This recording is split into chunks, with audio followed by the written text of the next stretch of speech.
encerro com bastante objetividade esse nosso conteúdo, mas porque a gente explora melhor aqui o restante com as perguntas e vamos seguir em frente. Muito bom, doutor, excelente. É bastante, como o senhor comentou agora há pouco, é bastante complexo, é muita informação, e aí a gente tem esse momento único aqui para tirar um pouco das dúvidas que nós temos. Vou começar aqui com a Carmen Silva, ela colocou assim, em contrato sem garantia, havendo inadimplência, a liminar de despejo, né, na verdade, é certa ou há impedimento?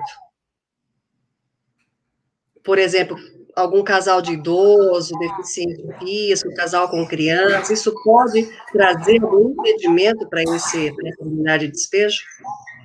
Olha, querida Carmen, é o seguinte, isso é um mito, sabe? Isso é uma falácia. O judiciário hoje, ele está bastante preparado para entender as questões de direitos relacionadas ao despejo liminar, seguindo a lei realmente, sabe? Não importa muito hoje se é idoso, se tem filhos pequenos, se é sozinho, enfim, a dificuldade que esse locatário vai encontrar ao ser despejado é uma questão que ele tem que entender e se adaptar. Os juízes não estão realmente passando a mão na cabeça ou panos quentes para amenizar essa situação, não. Até porque o despejo não é uma coisa tão rápida. E quando chega a esse ponto, a inadimplência já persiste há algum tempo. Então é fácil entender que ajudar aquele locatário é despejá-lo de lá, para que ele encontre uma situação que seja adequada a ele, para que ele encontre um aluguel que ele consiga manter, ok? Isso sim é adequar esse problema, esse conflito à realidade social, e não mantê-lo lá preterindo o direito do locador de receber o seu aluguel.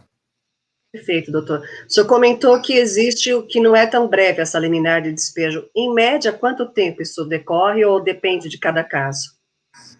No Brasil, o judiciário não é uma coisa só, e aí a gente acaba tendo prazos diferentes para cada tribunal, ok? Mas eu posso trazer aqui uma visão geral. Cada caso pode fugir à regra, mas eu vou trazer uma ideia para vocês. Um despejo liminar hoje, gente, num judiciário rápido, ele pode acontecer de 30 dias até 60 dias, ok? Quando o despejo não é liminar, ele pode demorar de 4 meses a 1 ano. Isso não é uma regra geral. Cada vara trabalha numa velocidade, cada tribunal trabalha de uma forma, numa velocidade. Mas a gente pode entender dessa forma. Um despejo liminar, ele é realmente mais rápido, porque ele vai durar de 30 a 60 dias. E o despejo normal de 4 meses a 1 ano. Existem, claro, casos fora dessa diretriz que a gente está traçando aqui. Tem despejos liminares mais rápidos do que isso, e tem também despejos comuns que demoram mais do que 1 ano. Perfeito, doutor, muito bem. Tadeu Sampaio, ele pergunta, pode haver direito por retenção de benfeitorias por parte do inquilino, evitando que o proprietário venha a pedir o fim da locação? Pode sim. Se aquele inquilino se ele tiver direito a ser indenizado pelas benfeitorias e o locador não pagar, então, as benfeitorias, o inquilino vai poder se utilizar do imóvel até que o aluguel, até que as obrigações dele compensem essa indenização que ele teria pelas benfeitorias. Isso é o que a gente chama de reter a coisa alocada, né? Se utilizar do imóvel sem pagar o aluguel até que o valor das benfeitorias seja integralizado, ok? É por isso também que é comum colocar nos contratos de locação que qualquer que seja a benfeitoria instruída pelo locatário naquele imóvel não será objeto de indenização, compensação ou retenção do imóvel, né? Não é uma cláusula muito justa, eu confesso, quando a gente olha do lado do locatário, não é muito justo isso, mas ela resolve melhor essa situação para evitar que o inquilino faça benfeitorias e depois fique no imóvel para compensar esse valor gasto. É verdade, doutor. Raramente coloca essa cláusula, mas se coloque o locatário tem ciência, então, antes que ele faça a benfeitoria, é melhor que ele converse com o locador, com o proprietário antes, né? Até para ver se vai compensar essa benfeitoria, né? Isso, Simone. E essa regra, ela acabou ficando assim por jurisprudência, sabe? Que entendeu Aham, que o locatário tem direito à indenização, está na lei do sim, inquilinato. Mas quando ele perfeito. abre mão desse direito, então ele simplesmente perde mesmo. O judiciário já entendeu desse jeito. É para evitar esses locatários que saem fazendo benfeitoria sem ao menos consultar o locador, né? Sim, é verdade. Deve acontecer muito, né, doutor? Que ele quer estar bem onde está locado, mas não é um bem próprio dele. Então, se ele fizer alguma benfeitoria, tá claro que ele precisa entender dessa cláusula, saber que em algum momento ele pode ter que devolver. Existe um prazo, então tem que ser naquele prazo, ou se houver alguma outra situação, né, doutor? Tem também Isso. aqui a Samanta Teles, acho que o senhor comentou e ela pergunta novamente, o que significa na locação a adjetivação de vazia ou imotivada? Tá. A denúncia vazia é quando você denuncia o contrato de locação, e denunciar o contrato de locação é pedir a rescisão do contrato, ok? É quando o locador rescinde o contrato sem justificar, sem dar motivo. Ele não motivou, ele não precisa dar um motivo para rescindir. Basta ele dizer, olha, eu quero acabar a locação e pronto. E aí ele pode fazer isso quando a lei permite, né? Essa é a denúncia vazia. Quando não é permitida a denúncia vazia, então são os casos em que ele tem que instruir o motivo, ele tem que motivar a rescisão. É onde ele tem que dizer, eu quero rescindir para uso próprio, por exemplo, né? Perfeito, muito bom. Matheus Guerra, se houver um mero abandono do imóvel por parte do locatário, isso devolve a posse direta ao locador? A lei do inquilinato, e é comum encontrar nos contratos de locação esse reforço de que, com o abandono do imóvel, o locador está automaticamente autorizado a retomar a posse do imóvel, ok? Isso vem de um direito do locador de preservação da propriedade, né? Antes, se o imóvel foi abandonado, antes que outro invada, ou antes que o imóvel tenha uma depreciação em função desse abandono, é importante que o dono do imóvel, que o locador do imóvel, tome posse do imóvel. Então, a lei garante isso a ele e a maioria dos contratos de locação reforça isso. O cuidado aí, Matheus, é ter certeza que o imóvel foi abandonado. Porque se você se deparar com uma situação em que não consegue o contato com o inquilino, vai no imóvel e não tem ninguém no imóvel, já por muito tempo, mas esse inquilino está simplesmente viajando, então quando ele volta, ele tem direito a uma indenização por dano moral aí, que vai alcançar um valor significativo, porque a residência dele foi violada. Perfeito. São tantas cláusulas, doutor, eu fico imaginando assim, todas as imobiliárias ou o próprio corretor de imóveis, na hora de fazer esse contrato, todos têm ciência, tipo, como esse do abandono, da benfeitoria, existe, como o senhor comentou, desse apoio, desse auxílio que o senhor faz com as imobiliárias e construtoras, é comum colocar essas cláusulas ou o senhor tem que alertar para essa situação? Tem que alertar, não é comum, sabe? Um contrato de alocação é para ser uma coisa muito fácil, muito recorrente, porque locação é uma necessidade social. Todo mundo aluga imóvel, ou como locatário ou como locador. É uma questão Sim, muito comum socialmente falando. Então ela tem que ser de trato fácil, de trato simples.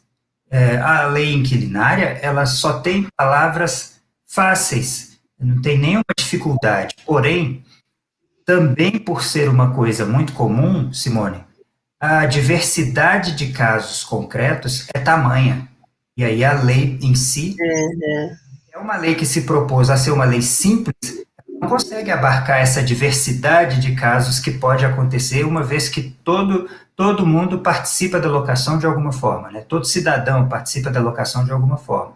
Então é preciso perfeito. fazer essas interpretações, né? Como interpretar a lei do inquilinato com base em caso concreto.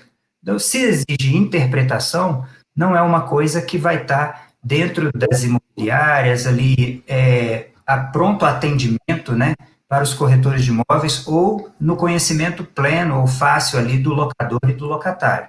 É uma coisa que exige realmente que o corretor de imóveis, que o profissional da área imobiliária estude, se aprimore constantemente para entender essas especificidades e aí em cada caso concreto, ele saber interpretar colocar aquilo que é o melhor direito, que é a melhor situação ali para quem ele está representando.